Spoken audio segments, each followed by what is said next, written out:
I don't believe that you have to have a State Farm account to be able to get that US Bank State Farm credit card, but I do want you all to double check with them.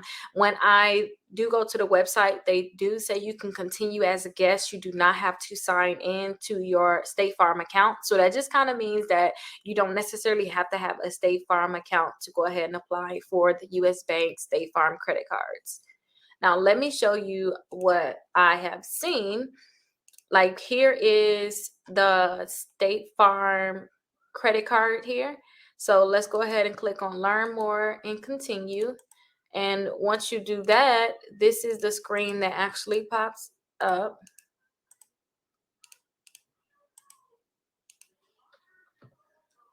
So this is the screen that pop up. Apply now is what we're going to click.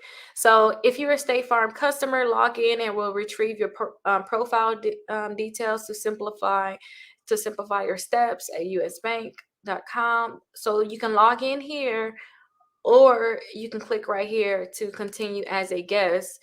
And to me, if they're letting you continue as a guest, it means that you don't necessarily have to have an account with State Farm to get this credit card. But please double check to make sure, because I would hate if you guys go through the process and you have to have an account with State Farm. But go ahead and double check. It just don't seem like you need to have an account with them to be able to get that